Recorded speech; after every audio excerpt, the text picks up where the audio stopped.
Al-Fatihah, Ridho illah bisyafati Rasulillah Al-Fatihah.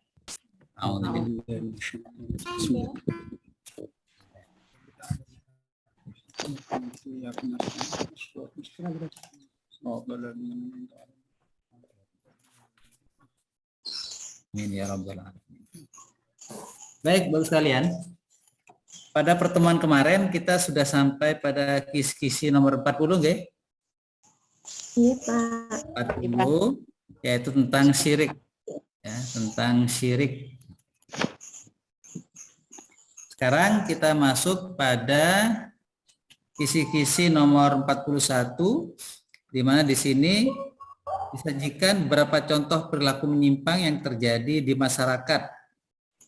Mahasiswa dapat mengidentifikasi dampak perbuatan syirik kepada Allah. Nah, itu kira-kira kalau kisi-kisi berbunyi seperti itu, di modul panjenengan harus membuka halaman tentang apa, Bapak Ibu? Oke.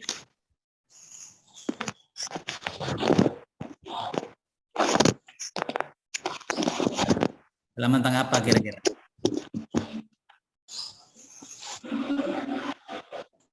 Di modul. Coba dilihat modulnya.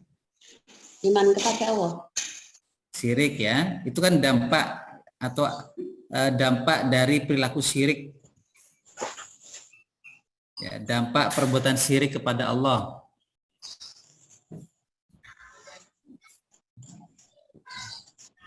Itu kan dalam Bapak Ibu masih ingat buatan nggih? Di dalam apa namanya modul itu kan ada beberapa faktor yang menyebabkan terjadinya syirik, ya toh? Ada al-jahlu, ada dhaful iman di bagian akhir kalau salah itu ya. Ada taklid, ada macam-macam, ada dan lain-lain itu kan ada di modul kan ya. Nah, itu kira-kira yang mungkin nanti bisa kita pelajari, panjenengan cermati untuk antisipasi keluarnya soal terkait dengan dampak perbuatan syirik kepada Allah. Baik Bapak sekalian, misalnya ada soal, melakukan perbuatan syirik tidak didasarkan pada penalaran sendiri, tapi karena mengikuti tradisi dan peninggalan nenek moyang adalah termasuk kategori syirik yang disebutkan oleh A. Al-jahlu, B. Dhaful iman, C. Taklid, D. Ittiba, E. Warothah. Taklid. Ya, Bapak Ibu harus bisa bedakan kan, ada taklid, ada ittiba, ngerti nggih? Kalau taklid itu kan hanya asal ikut, ngekor aja, gak tahu alasannya, pokoknya ikut aja, ngerti nggih? Nah, itu sangat kontekstual sekali dengan soal. Tapi ada juga syirik terjadi karena faktor ketidaktahuan, ya kan? Ya kan? Nah, nanti tergantung soalnya seperti apa. Nah, contoh soalnya kurang lebih seperti itu, kan, Oke? Bisa dipahami atau ada lagi mungkin yang punya contoh soal lain? Ada nggak?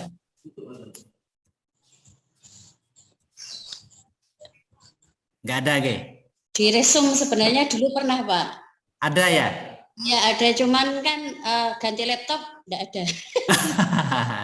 Ya, kan mungkin punya Pak resum modul itu kan ada soal ya. hotspot. Oke, ya seperti itu. Ya. Jadi intinya panjenengan ya harus tahu lah faktor-faktor penyebab terjadinya syirik, entah itu al-jahlu, dhaful iman, atau at-taklid atau apa, itu harus tahu. Perbedaan di antara ketiganya itu harus tahu. Sehingga soal akan dibolak-balik seperti apa, panjenengan bisa menentukan pilihan yang benar. Kita lanjut pada kisi-kisi nomor 42, Bapak Ibu. Disajikan beberapa contoh perbuatan tercela di tengah-tengah kehidupan masyarakat. Mahasiswa dapat menentukan contoh perbuatan syirik. Jadi mahasiswa itu dituntut dapat menunjukkan contoh perbuatan syirik.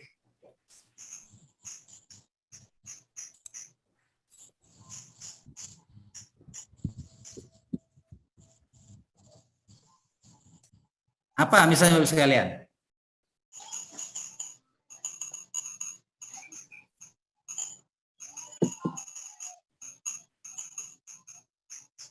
Contoh perbuatan syirik apa? Misalnya mulai dari syirik kecil yaitu riya, riya, sakit penyakit hati riya. Kemudian ada syirik besar akbar, itu yang sempat disinggung pada kisi-kisi sebelumnya kan, Ge? Ada syirik uluhiyah sekaligus syirik akbar kan, Ge? Pada kisi-kisi sebelumnya masih ingat, Ge? Oke, ya. Nah, kurang lebih seperti itu. Nah, kalau masalah ini panjangan insya Allah nggak ada kebingungan. Terus pada contoh yang lain, ya ini masih terkait dengan dampak, dampak atau akibat perbuatan syirik.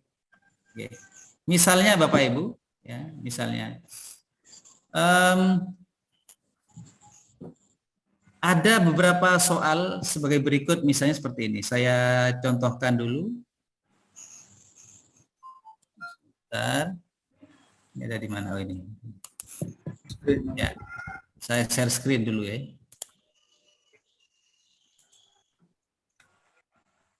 Terlihat nggak?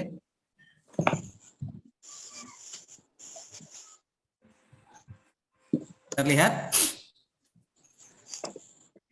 Terlihat, Pak. Oke. Nah, monggo dibaca. Kira-kira pilihan yang benar yang mana?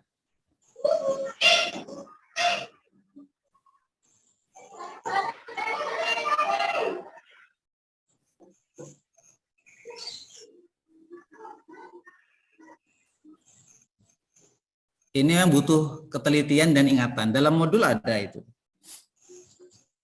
Dalam modul ada. Benar semua. Tadi siapa yang bilang benar semuanya tadi? Ibu siapa tadi? Iya. Iya. Dalam modul Iya. semuanya disebut G, A sampai G disebutkan G. Nah, itu dia. Artinya apa? Memang butuh ingatan yang kuat emang. Dalam baca modul dibutuhkan ingatan yang kuat, ya. Apa saja dampak dari perbuatan syirik kepada Allah. Ingatan Bapak Ibu sekalian. Oke, kita lanjut sekarang pada kisi-kisi nomor 43. Oke. 43. Nah, ini sudah masuk pada Al-Asmaul Husna, ya, Bapak Ibu. Nah, kalau berbicara tentang Al-Asmaul Husna, berarti kan menuntut pemahaman kita terhadap setiap nama-nama baik Allah, kan ngerti nggih? Ya. Nah, misalnya Al-Aziz, Al-Ghaffar, Al-Basit, An-Nafi, Ar-Ra'uf, Al-Bar, Al-Fattah, Al-Adil, Al-Qayyum, itu semua harus kita pahami. Nah, pertanyaannya ini, sudahkah panjenengan semua tahu arti dalam Asmaul Husna, Boten? Belum. Sebagian kecil. Nah, kalau belum tahu semuanya, belum tahu semua apa namanya Al-Asmaul Husna, ya mulai dari sekarang apa yang ada dalam modul itu ya diingat-ingat, ya diingat, dipahami artinya, karena itu sangat menentukan ketepatan kita dalam memilih jawaban. Contohnya misalnya, contohnya seperti ini Bapak Ibu. Contohnya ada soal sebagai berikut. Nah, ini dia. Mana pilihan yang benar Bapak Ibu? Gofar. Al-Ghafar. Ya. Terus contoh berikutnya. Lembut dan menunjukkan sikap kasih sayang.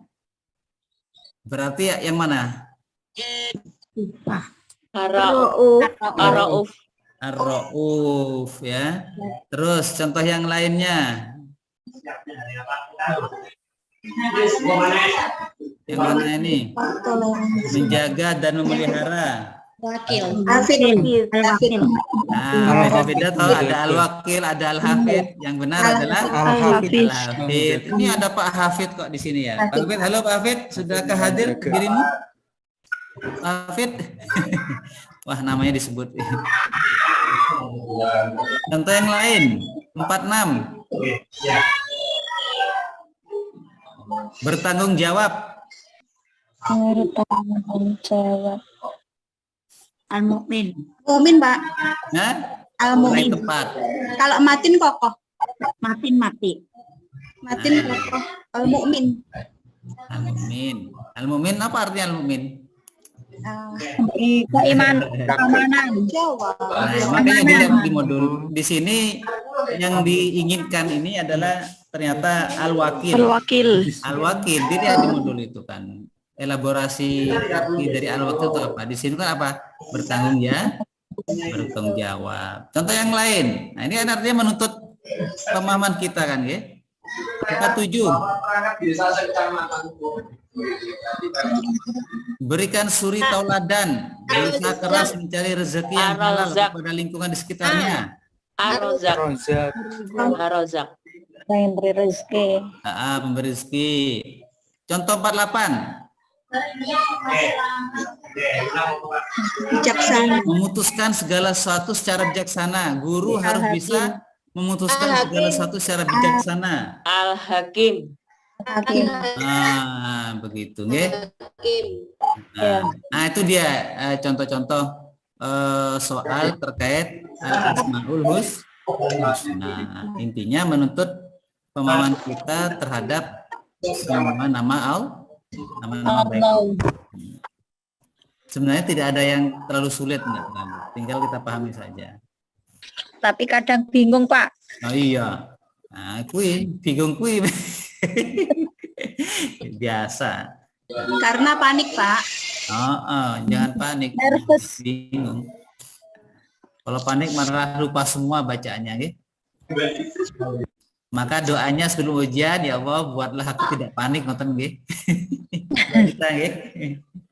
Insyaallah, Pak. Insyaallah lancar. Oke, kita lanjut Bapak Ibu sekalian. Kisi-kisi nomor berapa? 46 nggih. Kisah Nabi. Oke, 45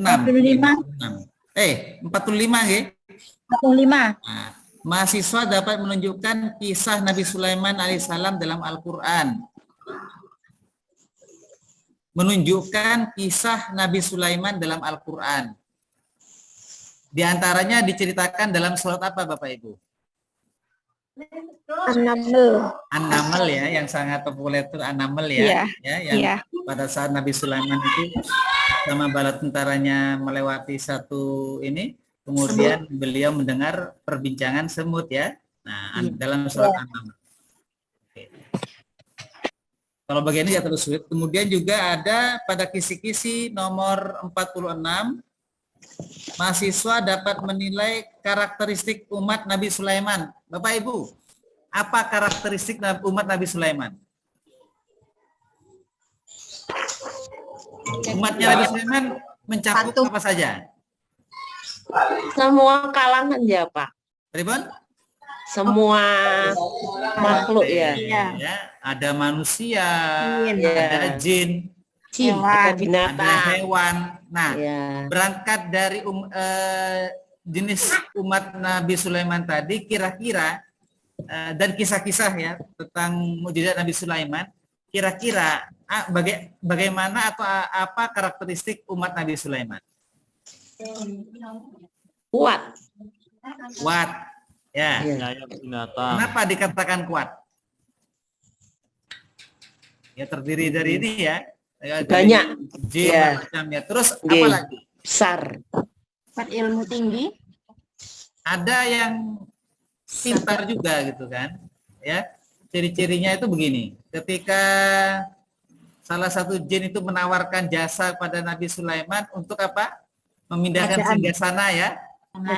Sebelum berdiri dari singgasana Nabi Sulaiman, ada seorang hamba yang itu dipercaya adalah manusia, hamba yang soleh, mampu memindahkan singgasana Ratu Bilqis sebelum mata Nabi Sulaiman berkedip. Nah, itu namanya apa? Dengan kemampuan seperti itu kan. Itu kan termasuk ciri-ciri umat Nabi Sulaiman ya. Intelektual tinggi. Iya. Nah, seperti itu. Nah, sehingga Bapak sekalian, kalau misalnya itu yang diminta kisi-kisi, kira-kira kalau ada pertanyaan manakah karakter umat Nabi Sulaiman yang tepat? A. Umatnya memiliki kekuatan ilmu yang tinggi. Umatnya memiliki kekuatan fisik dan ilmu yang tinggi. C. Memiliki kelebihan kekuatan fisik dan daya kritis yang tinggi. D. Daya kritis yang tinggi dengan wajah yang sangat tampan. Dan E. Memiliki ketaatan yang sangat tinggi. C. C, Pak. C. Ya. B, Pak. Nah, ada yang fisiknya kuat, termasuk ilmu ya Tinggi. Yang tinggi. tinggi. Oke. Kurang lebih seperti itu sekalian, Kita lanjut kisi-kisi nomor berapa? 47, 47. Oke. Mahasiswa dapat merumuskan hikmah dari kisah Nabi Sulaiman dan umatnya. Hikmah dari kisah Nabi Sulaiman dan umatnya. Hikmah. Berdialog Apa dengan hikmahnya? rakyat kecil. Bapak Ibu, apa hikmahnya kira-kira? Berdialog dengan rakyat kecil. Kenapa? Pandai bersyukur, pandai bersyukur. Pandai bersyukur, luar biasa, benar. Bapak masih ingat ya, saya lupa ayat pada surat apa, tapi doa Nabi Sulaiman itu apa? Yang pandai Rabbi bersyukur ya, Pak. an ashkura ni'matakallati an'amta alayya wa ala walidayya ya. Wa na'mala sholihan tardahu wa adkhilni bi rahmatika. Ya tak? Wa adkhilni bi rahmatika min ibadika sholihin, itu ya. Artinya tahu nggak apa? Rabbi auzi ini an askur.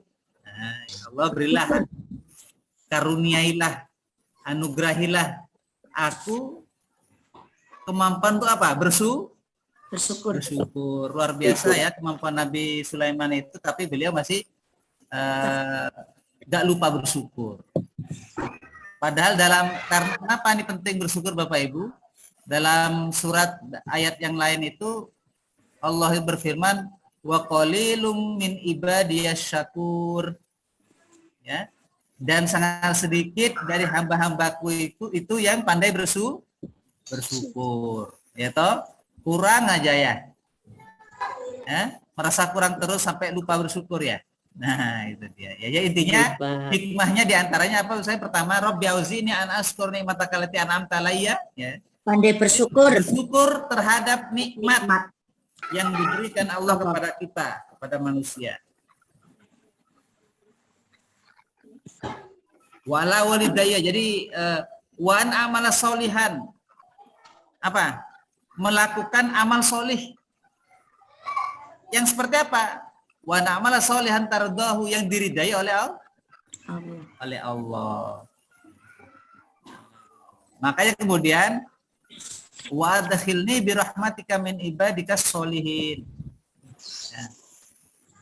Dan masukkanlah aku ke dalam golongan hamba-hambamu yang soleh. Itu sekalian.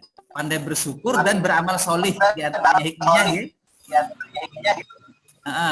Ya, itu salah satu hikmah yang bisa diambil dari kisah Nabi Sulaiman. Jangan sampai banyak kenikmatan yang diperoleh tapi sampai lupa bersyukur, nggak boleh. Baik, kita lanjut Bapak Ibu. Pada kisi-kisi nomor 48.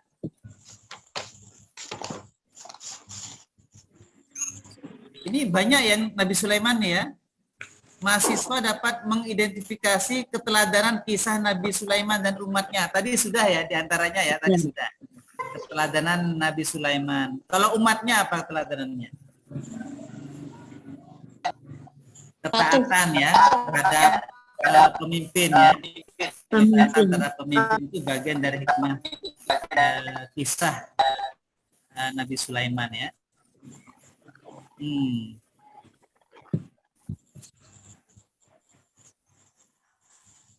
Ini apa?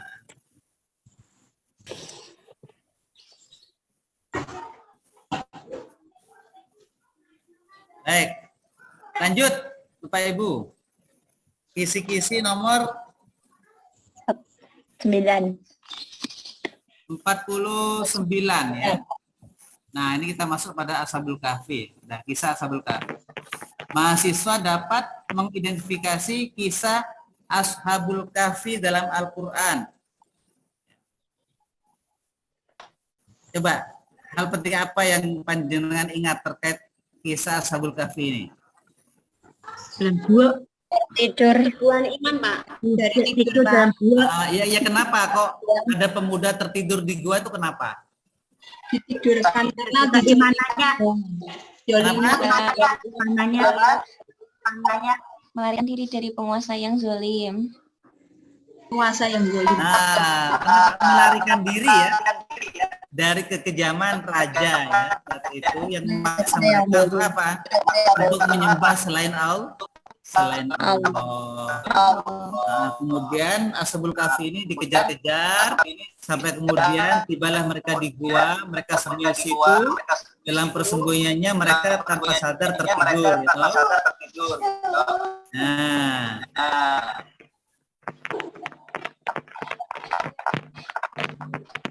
jika ada pertanyaan, misalnya dalam Al-Quran, surat Al-Kahfi misalnya, diceritakan tentang kisah Ashabul Kahfi yang memiliki karakteristik sebagai berikut, kecuali. Berarti yang salah, kecuali. A. Pemuda melarikan diri dari kekejaman Raja Dicyanus dalam rangka menyelamatkan mereka. Pemuda mendapat petunjuk berdasarkan Al-Quran dan Sunnah Nabi. Pemuda mendapatkan mukjizat dan tidur selama 300 tahun lebih. Pemuda mendapat petunjuk dengan mukjizat yang luar biasa. Dan pemuda dipaksa oleh raja berkuasa pada waktu itu untuk menyembah api. Mana yang pilihan yang tepat, yang mana? Pemuda diberi mukjizat ya Pak? Kenapa? Pemuda diberi mukjizat tidur. Nah, ini kurang teliti. Kan kecuali ya. Kecuali. Mana yang benar? Mukjizat ya Pak? Kecuali ya. Mana yang benar? Apa? Salah. B yang benar. Petunjuk berdasarkan Al-Quran dan Sunnah Nabi. Kan Al-Quran belum ada waktu itu ya. Ya kan? Ada di Lauhul Mahfuz, tapi belum turun di bumi ya kan? Nah, ingat kan kecuali ya toh. Nah, ini butuh ketelitian, hati-hati ya. Bisa ditangkap nggak Bapak Ibu?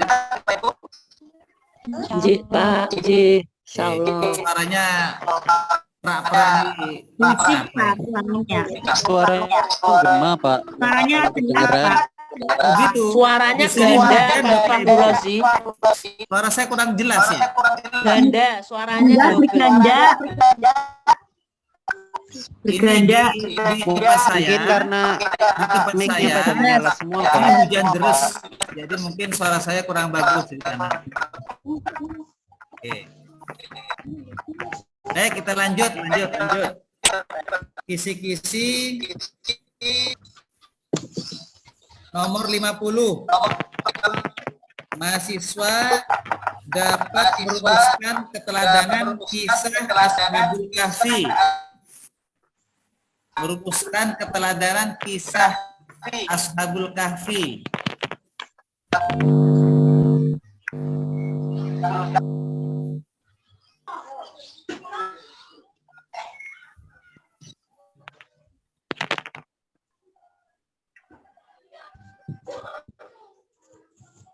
Apa hikmah yang bisa diambil Bapak Ibu? Pertama apa? Teguh menjaga keimanan. beriman kepada Allah, Ya, keteguhan. Ya, keteguhan tawakal, iman ya. Tawakal. Iman dan tauhid ya. Bertawakal. Tawakal, istiqomah. Terus kemudian juga berjuang, berusaha mempertahankan iman. Ya kan? Iya. Itu adalah contoh-contoh dari kisah keteladanan Ashabul Kahfi.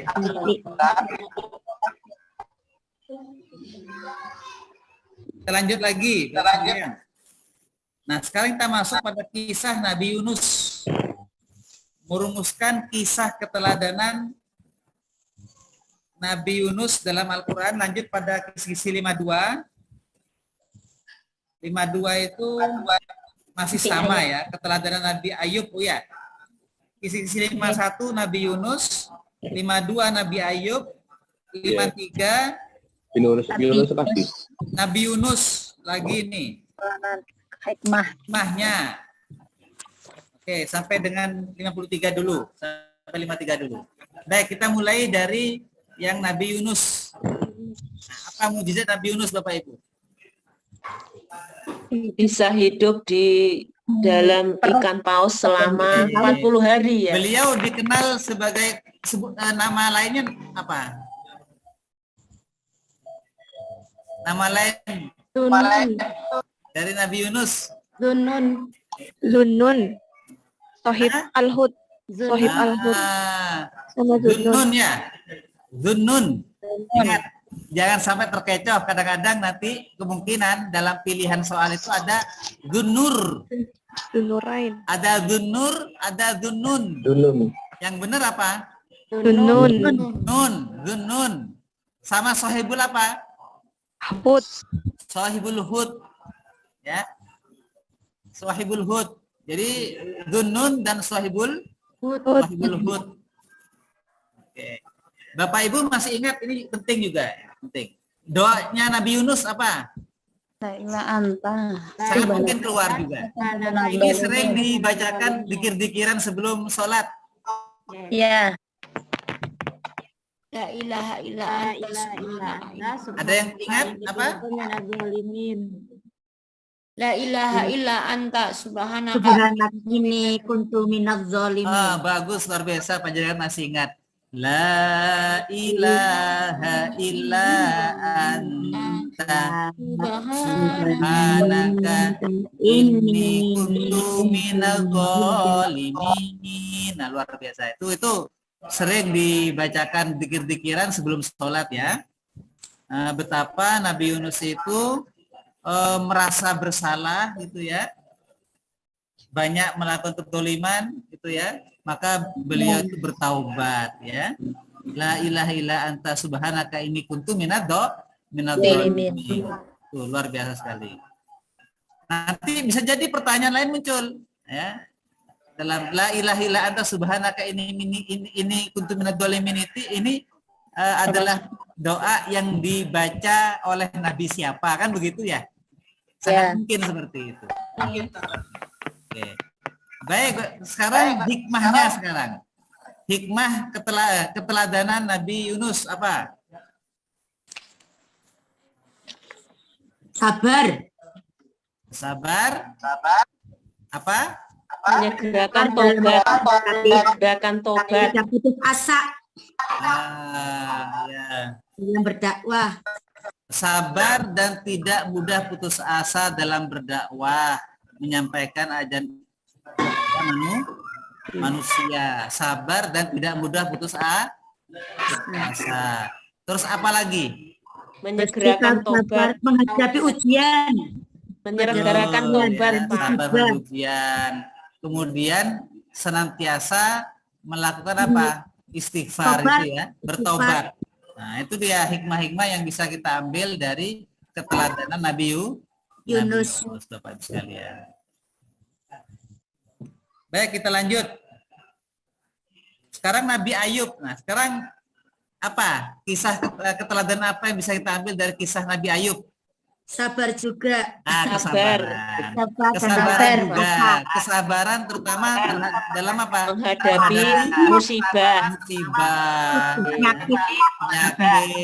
Seperti pandemi kemarin ya. Pandemi kemarin ya. Apalagi selain itu? Istiqomah.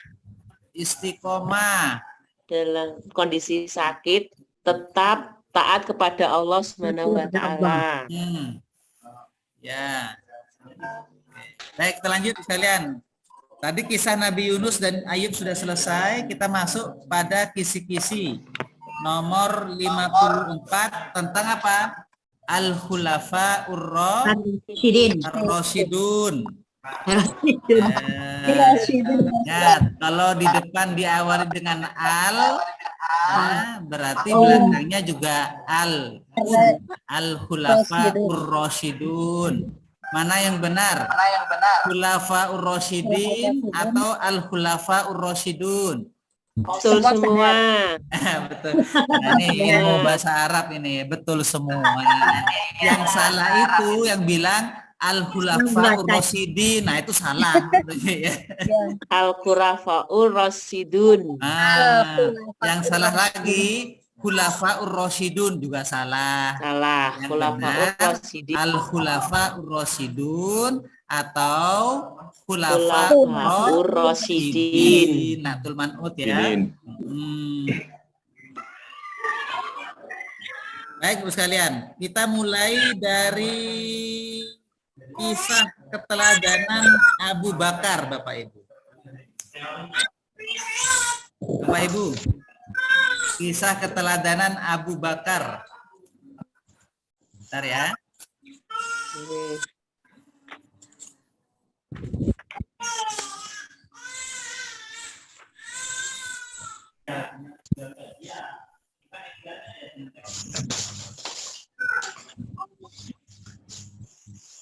Baik. Di antara sahabat yang sangat terkenal kecerdasan dan ketegasannya dalam memutuskan perkara siapa Bapak Ibu? Umar bin Khattab. Umar bin Khattab. Umar bin Khattab. Dikenal karena kecerdasan dan ketegasannya dalam memutuskan perkara. Umar bin Khattab. Siapa? Umar bin Khattab. Umar bin Khattab. Iya. Pilihannya, ini pilihannya ya. Ali bin Abu Thalib dan Umar bin Ibnu Khattab. Kedua, Umar bin Khattab dan Abu Bakar As-Siddiq. B. Umar bin Khattab dan Ali bin Abu Thalib. B. Utsman bin Affan dan Ali bin Abi Thalib. Dan E. Abu Bakar dan Utsman bin Affan. Umar dan Abu Bakar. Umar bin Abu Bakar. Umar bin Khattab dan Ali bin Abi Thalib, Pak. Dan Abu Bakar. Oke. Jadi Ali bin Abi Thalib dan Umar Bakar. ya. Ingat. Ya. Ya. Bahkan. Sabda Rasul. Ana Madinatul Ilm wa Aliun babuha ya. Ingat enggak? Aku adalah kotanya ilmu dan Ali adalah pintunya, ya enggak? Sahabat Ali bin Abi Thalib itu sangat terkenal dengan kecerdasannya ya. Ya enggak?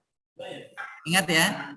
Sangat terkenal karena kecerdasannya. Umar itu pernah kedatangan tamu Yahudi, memberikan soal yang enggak bisa dijawab, akhirnya yang dilakukan oleh Umar apa? Memanggil Ali bin Abi Thalib. Ternyata dapat dijawab semua dengan sangat memuaskan oleh Ali bin Abi Thalib. Ternyata sahabat yang sangat terkenal karena kecerdasannya adalah Ali bin Abi Thalib. Sedangkan sahabat yang sangat terkenal karena ketegasannya siapa? Umar. Ya. Kecerdasan Ali. Nah, seperti itu, hati-hati ya. Baik, sekarang yang lain. Sahabat yang dikenal karena sikapnya yang suka mendermakan semua hartanya. Abu Bakar. Abu Bakar As-Siddiq. Abu Bakar As-Siddiq. Saja. Utsman. Sama Utsman bin Affan. Nah, jangan lupa ya. Abu Bakar Utsman. dan Utsman. Dua sahabat yang mendermakan semua harta kekayaannya itu adalah Abu Bakar dan Utsman. Sudah saya kira mudah ini. Ya, kisi-kisi 57 sudah kita lewati. Ya. Kalau detil kisahnya kan panjenengan insya Allah sudah tahu ya. Nggak tahu. Juga diajarkan ke siswa kan, insya Allah ingat luar kepala. Insya Allah. Jangan sampai karena di luar nggak masuk lagi jadi lupa jadi. Oke. Baik Bapak sekalian, kita lanjut kisi-kisi nomor 58 ya. Di sini mahasiswa dituntut dapat menyimpulkan konsep iman, Islam dan ihsan. Yang 59 ya, mahasiswa dituntut dapat mengimplementasikan iman, Islam dan ihsan dalam kehidupan manusia. Sedangkan yang ke-60 ini mahasiswa dituntut dapat menyimpulkan konsep tauhid dalam ajaran Islam. Jadi intinya tentang iman, Islam dan ihsan serta konsep tauhid ya. Nah, ini sebentar, ini coba saya lihat di sini.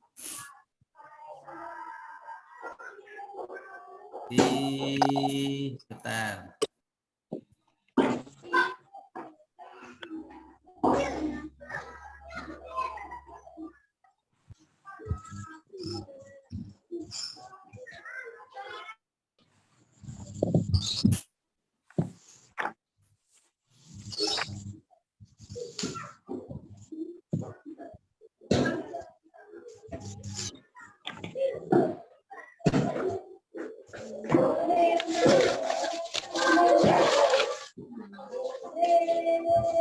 Ya, baik Bapak sekalian. Misalnya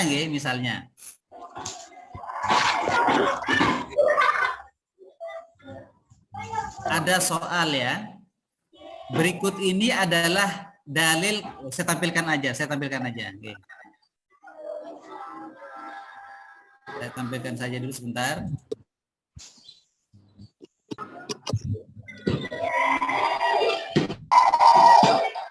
Lihat nggih?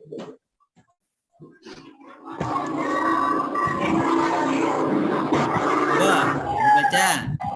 Berikut ini adalah dalil keterpaduan iman, Islam dan ihsan. A, B, C, D dan E. Yang mana yang benar?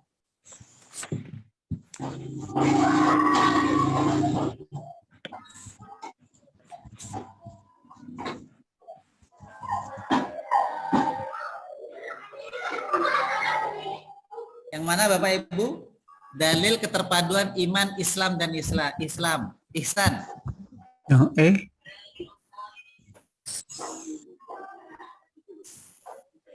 La yu'minu Baik. la yuhibbu akhihi liyuhib li nafsi. B B ya. B B kan? B. Wa idh akhadna mitsaqa bani Israil la ta'buduna illallah wa bil walidayni ihsana. Kecuali Allah wa bil walidaini dan ihsan. B mungkin Pak. Keterpaduan ya. Keterpaduan yang benar itu adalah A. Ingat, tidak beriman seseorang, ingat ya, sampai dia itu mencintai saudaranya sebagaimana dia itu mencintai dirinya sendiri. Artinya apa Bapak sekalian? Iman apa itu iman Bapak sekalian? Mahwal iman. Percaya di dalam itu, Percaya. dibuktikan dengan apa ya? Diucapkan di lisan, ya penetapan dalam hati diucapkan dan di lisan, dibuktikan dengan amal. Iya. Ya. Karena Islam, Amalan yang berupa amalan ibadah baik itu sholat, puasa. Berupa pembuktian tadi ya dalam rukun Islam itu ada 5. Nah, sedangkan ihsan itu adalah apa? Mewujudkan iman dan Islam itu dalam kehidupan sehari-hari, termasuk dalam hubungannya manusia dengan manusia yang lain. Makanya di sini kan harapannya yang ada dalam diri kita itu adalah iman, Islam dan ihsan terpadu ya, menyatu. Makanya di sini dalilnya tidak beriman salah seorang dari kalian sampai gitu ya, sampai kalian itu mencintai saudara kalian sebagaimana kalian mencintai diri sendiri. Itulah yang dimaksud dengan keterpaduan. Ya. Baik, Bapak sekalian. Berikutnya ini dia.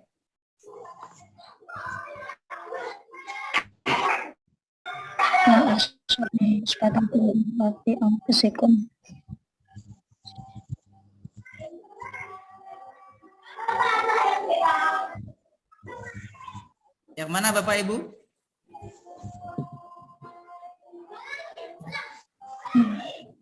Ma'asobba min musibah fil ardi wala fil nufsikum illa fi kitabih min qabli dzalik Allah.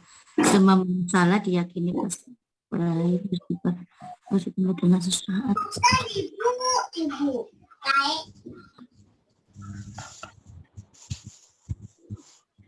Semua masalah diyakini pasti akan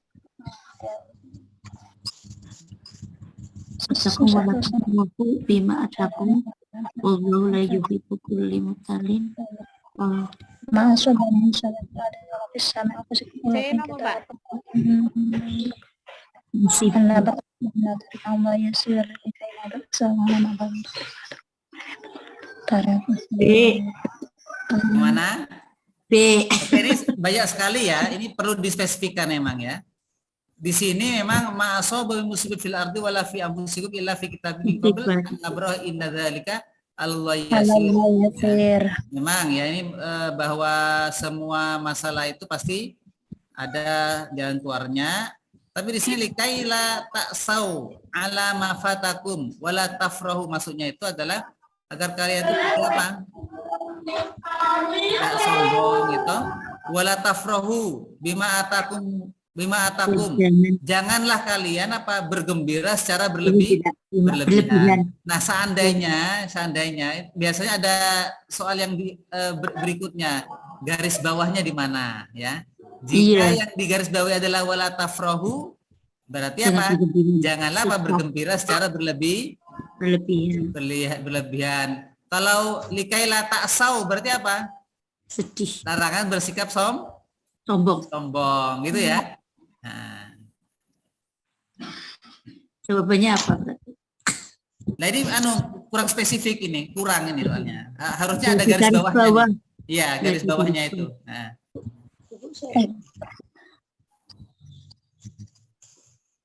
Oke, sekalian. Coba yang lain sebentar, yang lain dulu sebentar. Saya buka yang lain.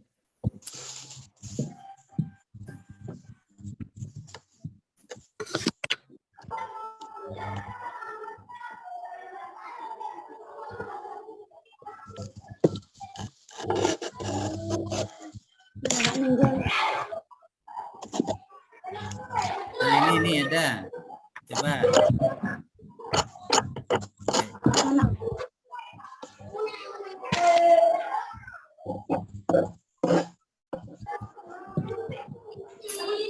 Bapak ini. Silakan, mana pilihan yang benar? Hubungan antara iman, Islam dan akidah Islam dengan seorang yang kedasan yang benar.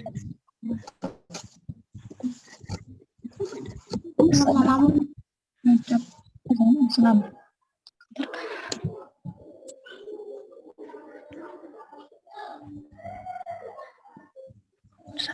2 dan 4 ya Pak. Pak, yang mana? 2 dan 4. C. C. Ada lagi yang lain? 5. Yang lebih tepat mana? Mikir dalam lisan 4 betul. Terus seseorang yang berakidah Islam dan seseorang 2 dan 4 apa ya? Nah, 1, 3. Yang benar adalah apa? 1, 2 dan 2, 1, 2 dan 3. Ya.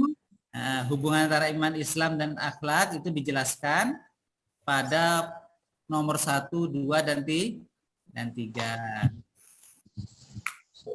Berikutnya.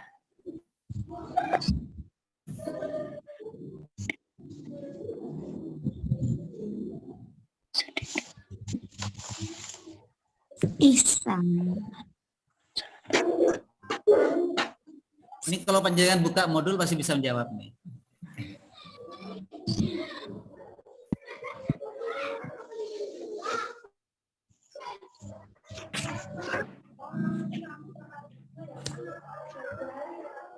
Satu, 35, Pak. 135. Ada yang lain mungkin?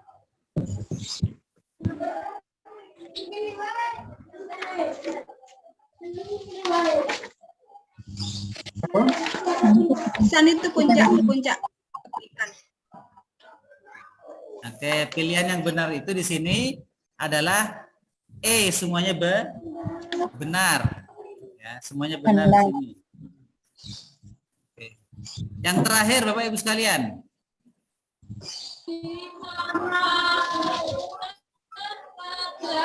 Yang terakhir.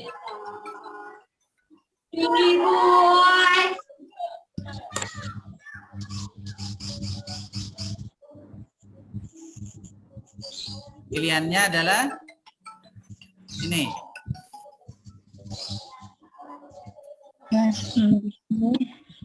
Tauhid dalam Islam memiliki kedudukan karena pengalaman ilmu tauhid adalah pembahasan tentang Allah.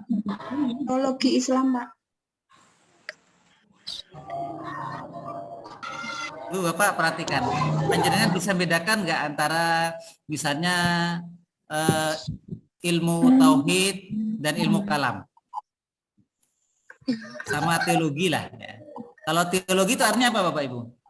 ketuhanan. Ilmu tentang ketuhanan. Kalau ilmu kalam? Tentang firman. Tentang firman. Hukum-hukum. Jadi begini, ilmu kalam itu aslinya, kalam itu bantah-bantahan Bapak Ibu ya, debat. Jadi penggunaan logika dan dalil ya, yang saling menguatkan untuk mengalahkan lawan bicara. Nah, jadi ilmu kalam itu dikenal juga ilmu bantah-bantahan, ilmu ngomong-ngomong, gimana caranya bicara orang lain sampai kalah dengan kita, ya, kalah bicara karena alasan-alasan kita ya, karena alasan logisnya maupun ada alasan apa, dalilnya, ada dasar dalilnya juga, ya. Makanya dalam ilmu kalam itu panjenengan nanti akan menjumpai materi tentang apa, aliran-aliran ya, dalam apa, aliran-aliran dalam aliran dalam Islam ya, atau aliran teologi ya. Iya. Ya, apa aja masih ingat? Di situ ada materi tentang apa? Ada Jabariyah, Qadariyah, ada apa lagi? Mu'tazilah, Murji'ah, ada Khawarij, ada apa lagi? Ada Mu'tazilah, ada Syiah, kemudian ada Ahlussunnah wal Jamaah. Nah, mereka ini punya apa? Punya nalar sendiri-sendiri ya, punya alasan yang kuat, yang itu alasan bersumber dari apa? Dalil dan dalil nakli maupun dalil akli. Nah, sehingga siapapun orang ya yang berdebat sama dia bisa terkalahkan. Nah, seperti itu. Seperti itu. Nah, selanjutnya Bapak sekalian, ini di sini panjenengan diminta untuk kasus nomor 64 ini, ya, mana pilihan yang tepat? Tentang tauhid, gitu. Pilihan yang benar adalah ilmu usuluddin, ya, ilmu usuluddin. Ya.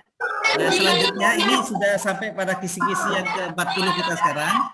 Insya Allah besok kita akan membahas elaborasi dari ilmu tauhid tadi, ya, yang di dalamnya dibahas tentang beberapa aliran-aliran ya, teologi dalam Islam. Islam. Nah, ini yang agak menyulitkan panjenengan, termasuk besok itu akan bahas tentang tasawuf. Nah, ini ya yang butuh ingatan yang kuat ini. Insya Allah kalau bagian akidah akhlak mudah, tapi yang bagian pemikiran sini ini sudah mulai agak sulit, butuh konsentrasi dan ingatan yang kuat. Nah, kira-kira itu kalian 20 kisi-kisi hari ini yang bahas tentang apa tadi? Tentang iman, Islam dan ihsan ya. Sampai dengan terakhir akar dari tauhid tadi, ilmu tauhid. Tadi tryout gimana? Lancar bukan? Lancar. Lancar ya. Nah, kalau lancar tryoutnya insya Allah besok juga lancar. Ya, lancar tryoutnya insya Allah besok. Oke. Amin. Pertanyaan Pak di sini mungkin. Pangestunipun, Pak. Ini ramai ya ini.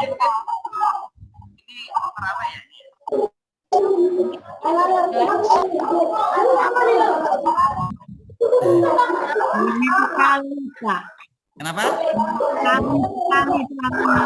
Ya. Aku Widya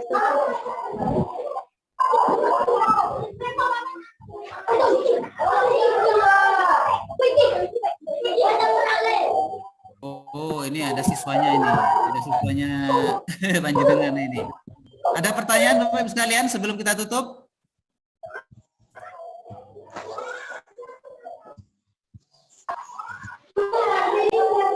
Kata saya. Kan, Gek? Alhamdulillah, ini sudah selesai pertemuan kedua kita. Insya Allah nanti kita lanjut pada pertemuan besok lagi, Gek. Pada pertemuan besok, 10 kisi terakhir akan kita bahas. Kalau tidak ada pertanyaan, saya kira cukup, Gek. Mari kita tutup pertemuan online kita siang hari ini dengan baca hamdalah bersama. Subhanallahumma bihamdika Assalamualaikum warahmatullahi wabarakatuh. Waalaikumsalam warahmatullahi wabarakatuh.